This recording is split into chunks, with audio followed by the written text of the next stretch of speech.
నమస్కారం ఘంటారావానికి స్వాగతం. ముందుగా ప్రధాన అంశాలు. రిజిస్ట్రేషన్ విలువలు పెంచేందుకు ప్రభుత్వం కసరత్తు. 10 నుంచి 20% వరకు పెరిగే అవకాశాలు.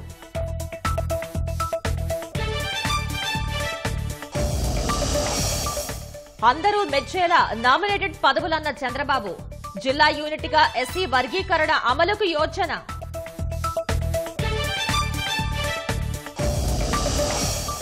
సచివాలయ వ్యవస్థ రేషనలైజేషన్ కు ప్రభుత్వం సన్నాహాలు.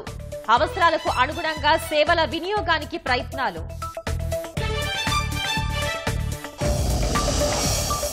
వైసీపీ ప్రభుత్వ విధానాలతో పోలవరంపై పెనుభారం. ప్రధాన డ్యాం అంచనాలను 11,704 కోట్లకు పెంచాలన్న అధికారులు. బంగ్లాదేశ్ తాత్కాలిక ప్రభుత్వ సారథిగా యూనస్ ప్రమాణం. దేశ పునర్నిర్మాణానికి సహకరించాలని ప్రజలకు పిలుపు.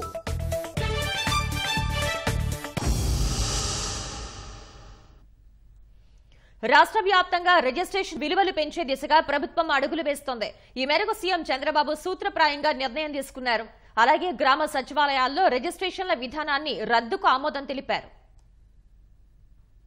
రిజిస్ట్రేషన్ల శాఖపై సమీక్షలో ముఖ్యమంత్రి చంద్రబాబు కీలక నిర్ణయాలు తీసుకున్నారు. రాష్ట్ర వ్యాప్తంగా రిజిస్ట్రేషన్ విలువల్ని త్వరలో పెంచేందుకు సూత్రప్రాయంగా నిర్ణయించారు. కనిష్టంగా 10% నుంచి గరిష్టంగా 20% వరకు రిజిస్ట్రేషన్ విలువలు పెంచనున్నారు. సాధ్యమైనంత వరకు 10% నుంచి 15% మధ్యనే పెంపుదల ఉండొచ్చు. శాస్త్రీయంగా అధ్యయనం చేశాకే ప్రాంతాల వారీగా రిజిస్ట్రేషన్ విలువల పెంపుపై నిర్ణయాలు జరుగుతాయి. ఈ ప్రక్రియకు కనీసం 45 రోజుల సమయం పడుతుంది. పెంపు ప్రతిపాదనల్ని సీఎం చంద్రబాబుకు అధికారులు నివేదించాక అధికారిక నిర్ణయం వెలువడుతుంది. ప్రస్తుతం కొన్ని చోట్ల రిజిస్ట్రేషన్ విలువలు ఎక్కువగానూ, బహిరంగ మార్కెట్ విలువను తక్కువగానూ ఉన్నాయి. వీటిని సరిదిద్దుతారు.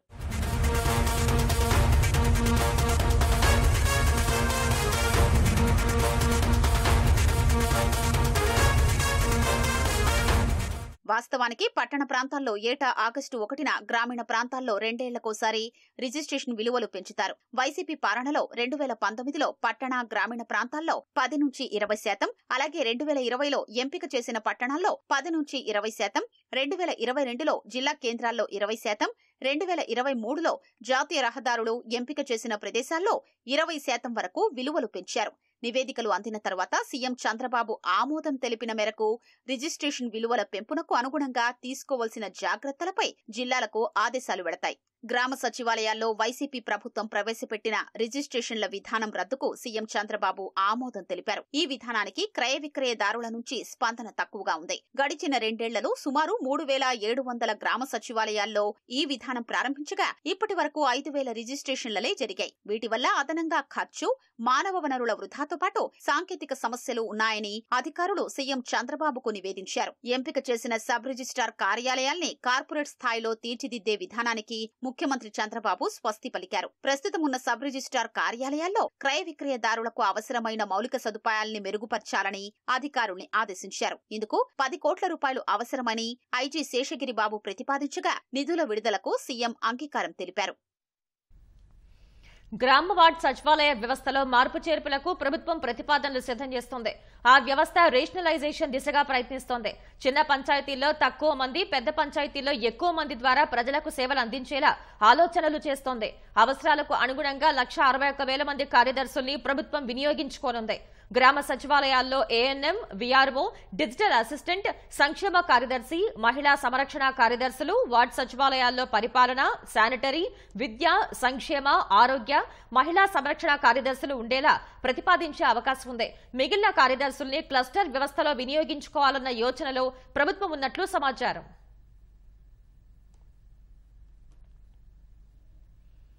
తరలుదాం రండి మనం జన్మభూమికి, తల్లిపాల రుణం కొంత తీర్చడానికి అనే పాట ఊరూరా మళ్లీ మారుమోగనుంది. జన్మభూమి 2 కార్యక్రమాన్ని ప్రారంభించనున్నట్లు సీఎం చంద్రబాబు సిద్ధమైనట్టు తెలుస్తోంది. అధికారంలోకి వచ్చిన తర్వాత తొలి పొలిట్ బ్యూరో సమావేశం నిర్వహించిన చంద్రబాబు పలు కీలక అంశాలపై నేతలతో చర్చించారు. తెలంగాణలో తెదేపాను పటిష్టం చేయాలని నిర్ణయించినట్టు తెలుస్తోంది. గుంటూరు జిల్లా మంగళగిరిలోని తెలుగుదేశం కేంద్ర కార్యాలయం ఎన్టీఆర్ భవన్లో తెలుగుదేశం అధినేత ముఖ్యమంత్రి చంద్రబాబు పోలిట్ బ్యూరో సమావేశం నిర్వహించారు. ఎన్డీఏ ప్రభుత్వం ఏర్పాటయ్యాక జరిగిన తొలి పోలిట్ బ్యూరో సమావేశంలో వివిధ అంశాలపై సుమారు 3 గంటల పాటు చర్చించారు. 5 ఏళ్ల పాటు దోపిడీకి గురైన నవ్యాంధ్రను అభివృద్ధి చేసుకోవడానికి దాతల భాగస్వామ్యం అవసరమని సీఎం చంద్రబాబు ఆలోచిస్తున్నారు. త్వరలో జన్మభూమి 2 కార్యక్రమాన్ని ప్రారంభించనున్నట్లు సూచనప్రాయంగా వెల్లడించారు. అన్న క్యాంటీన్లకు ప్రజల నుంచి సహకారం లభిస్తోందని, ఇప్పటికీ కార్పస్ ఫండ్ గా 15 కోట్లు వచ్చిందని తెలిపారు. గతంలో మాదిరే వాట్సాప్ ద్వారా తెదేపా సభ్యత్వ నమోదు ప్రారంభించనున్నట్లు పార్టీ ప్రధాన కార్యదర్శి మంత్రి నారా లోకేష్ చెప్పారు. కార్యకర్తలకు ప్రస్తుతం 2 లక్షల రూపాయలుగా ఉన్న ప్రమాద బీమాను 5 లక్షలకు పెంచుతున్నట్లు వివరించారు. కొన్ని పాఠశాలల్లో ఉపాధ్యాయులు ఎక్కువ, విద్యార్థులు తక్కువ, కొన్ని చోట్ల విద్యార్థులు ఎక్కువ, ఉపాధ్యాయులు తక్కువ ఉన్నారని, వాటిలో సర్దుబాటు చేస్తున్నామని వివరించారు.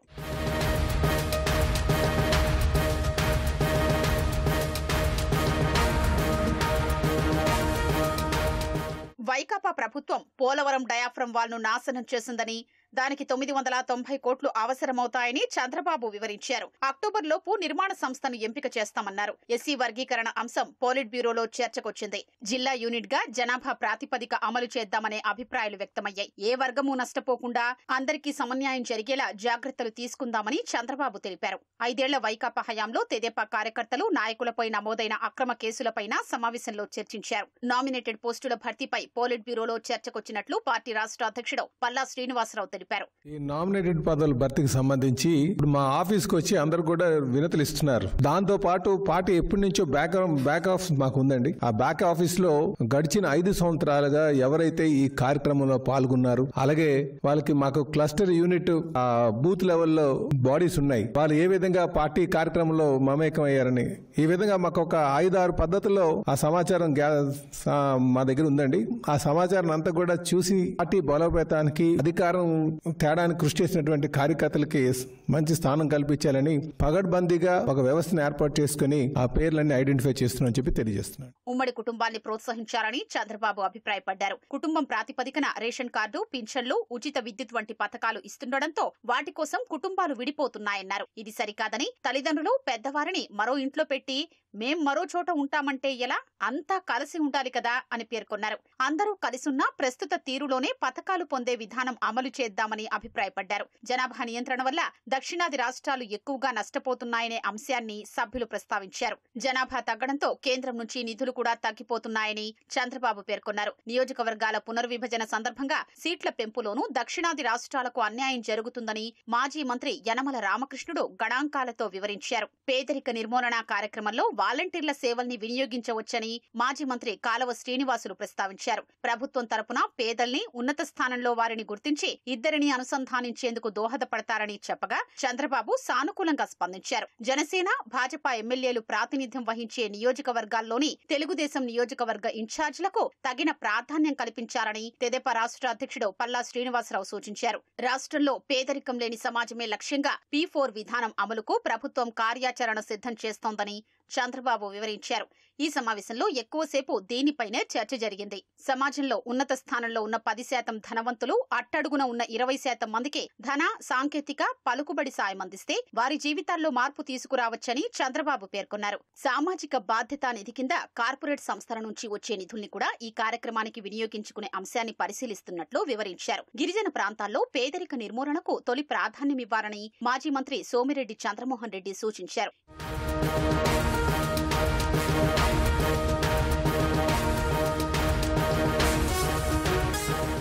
ఎలాంటి ఛార్జీలు లేకుండా ట్రాక్టర్ల ద్వారా ఇసుక తరలించుకునేందుకు అనుమతి ఇవ్వాలని సభ్యులు అభిప్రాయపడ్డారు. కొందరు వీటిపైనే ఆధారపడి ఉన్నారని, వారిపై సెబ్ అధికారులు కేసులు నమోదు చేస్తున్నారని ప్రస్తావించారు. అవసరం ఉన్న వాళ్లు స్టాక్ పాయింట్లకు వచ్చి తీసుకెళ్లాల్సిందేనని, ట్రాక్టర్లను వదిలితే వాళ్లు మధ్యలో అమ్మకాలు పెడితే అదో ముఠాగా తయారయ్యే ప్రమాదముందని చంద్రబాబు తెలిపారు. సచివాలయాల్లో బుకింగ్ పెట్టే ఆలోచన చేస్తున్నట్లు తెలిపారు. ఇసుక తరలింపులో పార్టీ నాయకుల ప్రమేయం ఉండకూడదని, దానివల్ల ప్రభుత్వానికి చెడ్డ పేరు వస్తుందని స్పష్టం చేశారు. అనంతపురం జిల్లా ఉరవకొండ మండలం ఆమిద్యాల జడ్పీ ఉన్నత పాఠశాల నిర్వహణ కమిటీ ఎన్నికల్లో ఇరు వర్గాలు ఘర్షణకు దిగాయి. దాదాపు 400 మంది విద్యార్థుల తల్లిదండ్రులు ఎన్నికకు రాగా ప్రధానోపాధ్యాయురాలు నాగమంజుల ప్రక్రియ చేపట్టారు. ఈ క్రమంలో ఓ యువకుడు తరగతుల వారీగా కమిటీ సభ్యుల ఎన్నిక నమోదు చేస్తుండగా మరో యువకుడు అతడితో వాగ్వాదానికి దిగారు. పేర్లు నమోదు చేయడానికి నువ్వు ఎవరు అని ప్రశ్నించడం ఇరు వర్గాల మధ్య ఘర్షణ వాతావరణం నెలకొంది. పోలీసులు వారికి సర్ది చెప్పేందుకు ప్రయత్నించినా వినలేదు. చైర్మన్ గా ఓ వ్యక్తి పేరును కొందరు ప్రతిపాదించగా ఏకపక్షంగా ఎలా ప్రతిపాదిస్తారంటూ మరో వర్గం వాదనకు దిగింది. దీంతో ఎన్నికల్లో పాల్గొనకుండానే విద్యార్థుల తల్లిదండ్రులు వెనుతిరిగారు. ఇదే గ్రామంలో మరో 2 ప్రాథమిక పాఠశాలల్లోనూ ఘర్షణ వాతావరణం నెలకొనడంతో ఎన్నిక వాయిదా పడింది.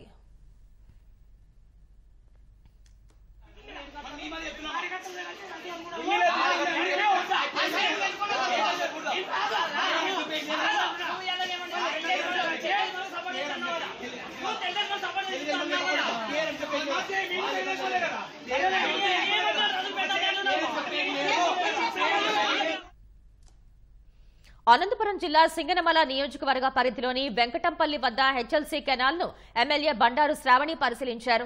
వర్షంలో తడుస్తూనే రైతులతో కలిసి కాలువ వెంట నడిచారు. గత ప్రభుత్వం హెచ్ఎల్సీ కాలువకు మరమ్మతులు చేపట్టకపోవడంతో పెద్ద పెద్ద బండరాళ్లతో కాలువ మూసుకుపోయి నీరు వెళ్లటానికి అడ్డుగా ఉన్నాయని ఎమ్మెల్యే అసహనం వ్యక్తం చేశారు. హెచ్ఎల్సీ కాలువకు త్వరలో నీరు విడుదల చేసే అవకాశం ఉన్నందున వీలైనంత త్వరగా మరమ్మతులు పూర్తి చేయాలని అధికారులను ఆదేశించారు. చివరి ఆయకట్టుకు నీరు అందించేలా చర్యలు తీసుకోవాలని సూచించారు. స్థానిక తెలుగుదేశం నాయకులు, గ్రామస్తులు, రైతులు ఎమ్మెల్యే వెంట నడిచారు.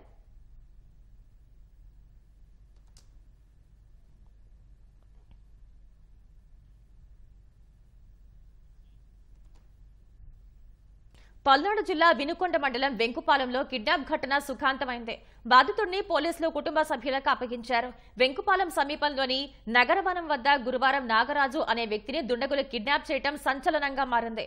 వినుకొండలోని తన చెల్లి వద్ద గత 2 నెలలుగా నివాసం ఉంటున్న నాగరాజు చెల్లి అంకమ్మ, బాబా రవితో కలిసి కూరగాయలు విక్రయించేందుకు ఆటోలో వెళ్తుండగా దుండగులు అడ్డుకున్నారు.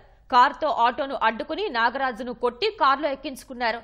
అడ్డుకోబోయిన అతడి బాబా రవిపైన దుండగులు దాడి చేయగా ఆయనకు తలకు గాయమైంది. ఘటనకు సంబంధించిన దృశ్యాలు సామాజిక మాధ్యమాల్లో వైరల్ అయ్యాయి. ఘటనపై దర్యాప్తు జరిపిన పోలీసులు కిడ్నాపర్ల కదలికలు గుర్తించి గురువారం మధ్యాహ్నం 2:30 గంటల సమయంలో వల్లాపల్లి పిఎస్ పరిధిలో నిందితుల్ని అదుపులోకి తీసుకున్నారు. వారి చెర నుంచి బాధితుడు నాగరాజును విడిపించారు. కిడ్నాపర్లు 7 ఉన్నట్లు సమాచారం రాగా వారిలో 6 పోలీసులు అదుపులోకి తీసుకున్నట్టు తెలిసిందే. అయితే బాధితుడు నాగరాజుకు మీడియాకు సైతం చూపకుండా రహస్యంగా వినుకొండ ప్రభుత్వ ఆసుపత్రిలో రాత్రి 9:30 గంటలకు వైద్య పరీక్షలు నిర్వహించారు. అనంతరం బంధువుల ఇంటి వద్ద దింపి వెళ్లిపోయారు. కిడ్నాప్ కేసులో ప్రధాన నిందితులు ఎవరు, ఎంతమందిని అదుపులోకి తీసుకున్నారు అన్న విషయాలను అధికారికంగా వెల్లడించాల్సి ఉంది. రివర్స్ టెండర్ విధానాలు ఆదా అంటూ హడావిడి చేసిన జగన్ సర్కార్ పోలవరంపై పెనుభారం మోపింది. వైసీపీ హయాంలో జరిగిన నష్టాల ఫలితంగా ఇప్పుడు మళ్లీ అంచనాలు సవరించేందుకు అధికారులు రాష్ట్ర ప్రభుత్వానికి దస్త్రాన్ని పంపారు.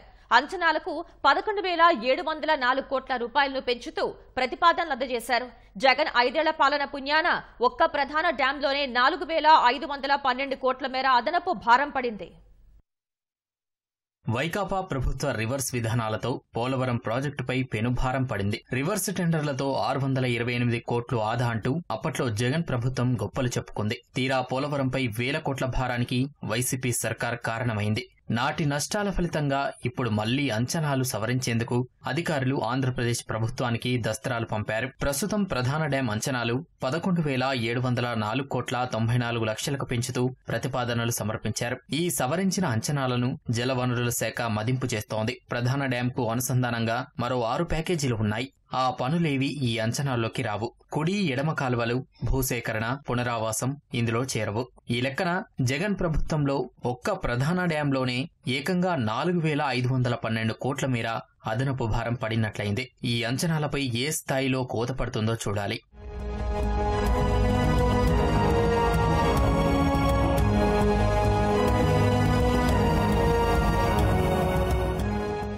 2021 ఏప్రిల్ 19న జగన్ ప్రభుత్వం పోలవరంలో ప్రధాన డ్యాం అంచనాలను 7,192 కోట్లకు సవరించింది. తర్వాత ప్రధాన డ్యాంలో భారీ వరదలకు కోతపడ్డ ప్రాంతంలో చేయాల్సిన పనుల పేరుతో 2,022 కోట్లకు మరోసారి పాలనామోదం ఇచ్చింది. పని పరిమాణం పెరగడం వల్ల ఇతరత్రా అనేక విషయాల్లోనూ ఒప్పందాల్లో మార్పులు చేస్తూ ఏకంగా అదనంగా 100 కోట్ల మేర అదనపు లబ్ధి కల్పించింది.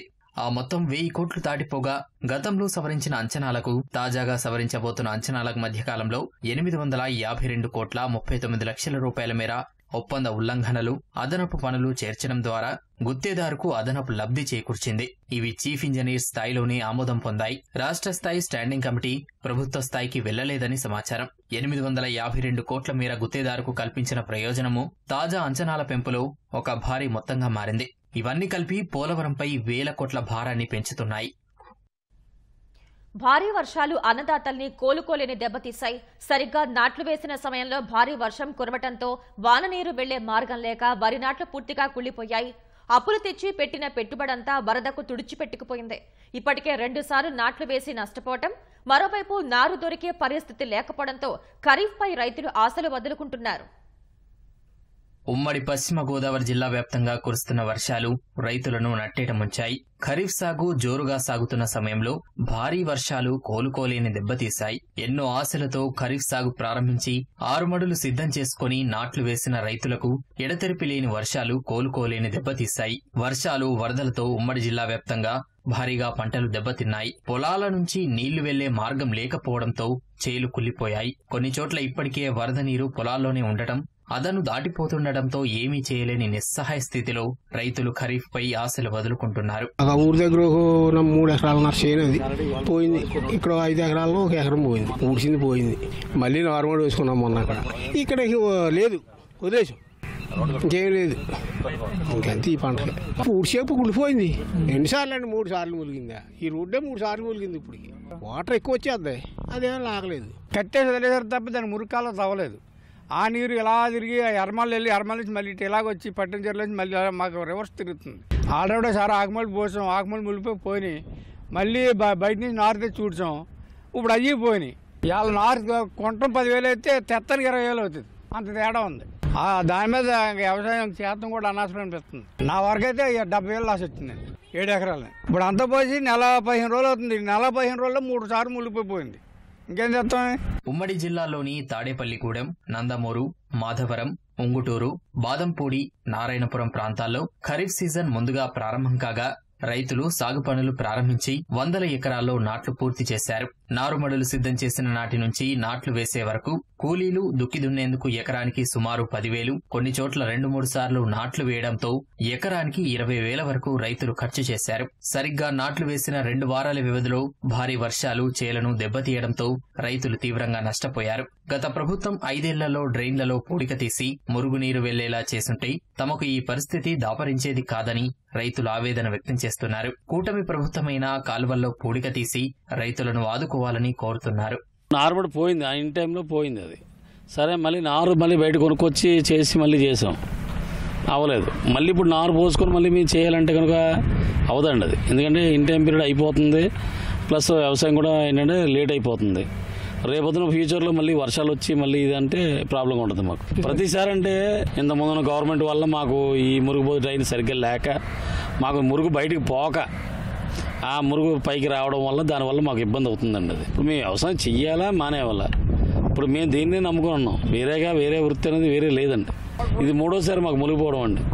ఇప్పుడు ఇట్లా పరిస్థితి ఉంటే ఇంకెట్లా వ్యవసాయం చేసేది? మేము కౌలు చేస్తున్నాం అన్న. 4 ఎకరాలు బిట్టి ఇదంతా చేసినప్పుడు ఎక్కడో నుంచి నారు తీసుకొచ్చి అంతా తీసినప్పుడు ఇప్పటికీ మునిగిపోయి, లాస్ట్ టైం మునిగిపోయి ఇంతలా అయితే ఇంకా వ్యవసాయం చేసేది ఏముందన్న?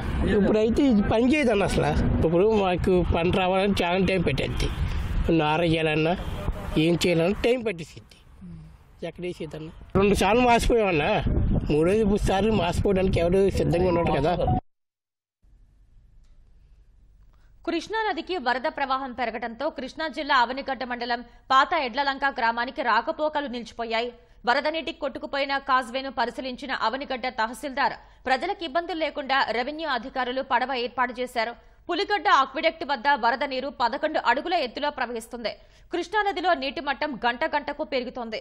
వరదలు వచ్చిన ప్రతిసారి కాజ్వే కొట్టుకుపోతుండటంతో ప్రజలు ఇబ్బందులు పడుతున్నారు. మాజీ ముఖ్యమంత్రి జగన్ వేలాది మంది సభలో వంతెన నిర్మాణం కోసం నిధులు కేటాయిస్తున్నా అని ప్రకటించినా ఈ రోజుకి ఎలాంటి పురోగతి లేదని ప్రజలు మండిపడుతున్నారు. ఒడ్డు ఇరగపడిపోయి కోసేయటం, అది పోవటం, అక్కడి నుంచి నానా ఇబ్బందులు. ఈ 4-5 ఏళ్ల నుంచి కూడా ఇదే ఇబ్బందులు అండి. అవి 4-5 కాదండి, 10 సంవత్సరాలు అవుతుంది. ఈ 10 సంవత్సరాల నుంచి గ్రామస్తులు కాతికాతి ఏదైనా పోగేసుకుని ఈ అడ్డీలు ఏది 4 నెలలు పోయాక ఇయటం అవుతుందండి. అందరూ కూడా ఈ నదిలోని ఈ కాజువే దాటి వెళ్లాల్సిందే. మరి తాత్కాలికంగా ఇది కొట్టుకుపోబోతుంది. ఈ గ్రామానికి 1000 మంది ఉన్న ఈ జనాభాకి ప్రధానమైన కాజువే రహదారి ఇది ఒకటేనండి.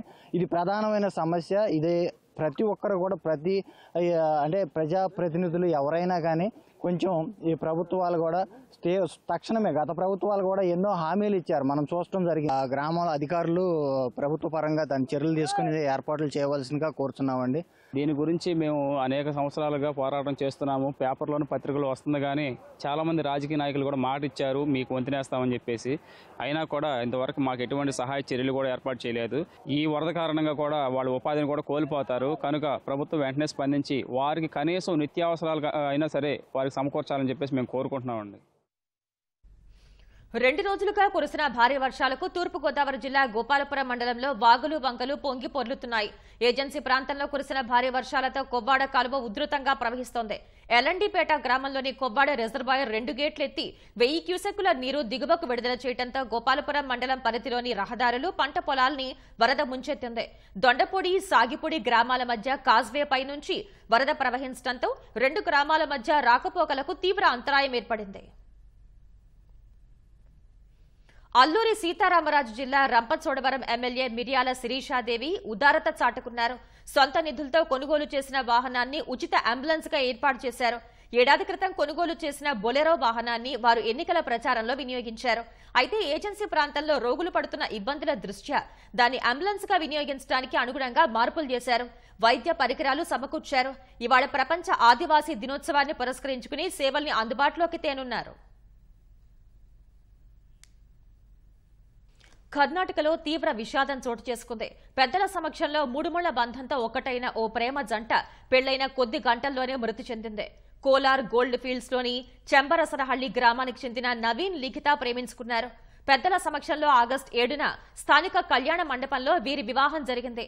కాసేపు విశ్రమించడానికి కళ్యాణ మండపం పక్కనే ఉన్న గదిలోకి వెళ్లారు. ఇంతలో గదిలోంచి పెద్దగా శబ్దాలు వినిపించడంతో పెద్దలు వెళ్లి బలవంతంగా తలుపులు తెరిచారు. వధూవరులిద్దరూ రక్తపు మడుగులో పడి ఉండటంతో వెంటనే ఆసుపత్రికి తరలించారు. చికిత్స పొందుతూ వరుడు నవీన్ మృతి చెందాడు. వధువు లిఖిత ఘటనా స్థలంలోనే మరణించినట్లు పోలీసులు తెలిపారు. ఘటన ఎలా జరిగింది, వధూవరులిద్దరూ పరస్పరం దాడి చేసుకున్నారా లేదా మరెవరైనా హత్య చేశారా అనే దానిపై స్పష్టత రాలేదు. అయితే పెళ్లి తంతు ముగిశాక దంపతులు గదిలోకి వెళ్లిన తర్వాత అక్కడే నక్కి ఉన్న 3వ వ్యక్తి వారిద్దరిపై కత్తితో దాడి చేసి పరారైనట్లు పోలీసులు అనుమానిస్తున్నారు. దంపతులు ఒకరిపై ఒకరు దాడి చేసుకున్నారని జరిగిన ప్రచారాన్ని బంధువులు ఖండించారు. పాలనా పగ్గాలు మారటం ద్వారా బంగ్లాదేశ్ కు మరోసారి స్వాతంత్ర్యం వచ్చిందని, దీన్ని కాపాడుకోవాలని తాత్కాలిక ప్రభుత్వ సారథి, నోబెల్ పురస్కార గ్రహీత మహమ్మద్ యూనస్ పిలుపునిచ్చారు. బంగ్లాదేశ్ లో రాజకీయ సంక్షోభం నెలకొన్న నేపథ్యంలో తాత్కాలిక ప్రభుత్వం సారథిగా గత రాత్రి యూనస్ ప్రమాణ స్వీకారం చేశారు. ఆ దేశ అధ్యక్ష కార్యాలయం బంగభవన్ లో యూనస్ తో దేశ అధ్యక్షుడు మహమ్మద్ షహబుద్దీన్ ప్రమాణం చేయించారు. ప్రధానమంత్రి హోదాకు సమానమైన ముఖ్య సలహాదారుగా యూనస్ వ్యవహరిస్తారు. పారిస్ నుంచి ఢాకా చేరుకున్న ఆయన ఈ మేరకు ప్రమాణ స్వీకారం చేశారు. అనంతరం విలేకరులతో మాట్లాడిన యూనస్ పౌరుల భద్రతకు పెద్దపీట వేయాల్సిన అవసరం ఉందన్నారు. వారిపై దాడుల్ని ఆపటం ప్రథమ కర్తవ్యమని పేర్కొన్నారు. దాడులు, అల్లర్లకు అడ్డుకట్ట వేసి దేశ పునర్నిర్మాణాన్ని చేపట్టాలని, దానికోసం ప్రజలు తనకు సహకరించాలని కోరారు. షేక్ హసీనాను గద్దె దించేలా నిరసన ఉద్యమం నడిపారంటూ విద్యార్థులకు కృతజ్ఞతలు తెలిపిన యూనస్ భావోద్వేగానికి గురయ్యారు. 2 నెలలకు పైగానే అంతర్జాతీయ అంతరిక్ష కేంద్రం ISS లో ఉండిపోయిన 2 వ్యోమగాముల్ని ఎలా, ఎప్పుడు తిరిగి తీసుకురావాలి అనే అంశంపై నాసా మల్లగుల్లాలు పడుతోంది. Butch Wilmore, Sunita Williams June ఆరంభం నుంచే ISS లో ఉన్నారు. బోయింగ్ స్టార్ లైనర్ లో థ్రస్టర్ల పైలట్లను సురక్షితంగా భూమిపైకి తీసుకొస్తాయి అనే విశ్వాసం నాసాకు కలక్కపోతే ఇద్దరు వ్యోమగాములు వచ్చే ఏడాది వరకు అక్కడే ఉండాల్సి వస్తుంది. విల్మోర్ సునీత ప్రయాణించిన బోయింగ్ స్టార్ లైనర్ జూన్ 5న నింగిలోకి పంపడానికి ముందే ప్లంబింగ్ లీక్ అయింది. చిన్న హీలియం లీక్ గా గుర్తించి సరిచేసి ISS కు పంపారు. కానీ స్టార్ లైనర్ అంతరిక్ష కేంద్రానికి చేరుకున్నప్పుడు మరో 4 లీకులు బయటపడ్డాయి. 5 థ్రస్టర్లు కూడా విఫలమయ్యాయి. ఇప్పుడు ఇద్దరు వ్యోమగాముల్ని తీసుకురావడానికి స్టార్ లైనర్ కు ప్రత్యామ్నాయంగా ఎలాన్ మస్క్ కు చెందిన స్పేస్ ఎక్స్ సంస్థ రాకెట్ ను పంపే అంశాన్ని పరిశీలిస్తున్నారు. ఏం చేయాలో వచ్చే వారం నాసా నిర్ణయం తీసుకునే అవకాశం ఉంది.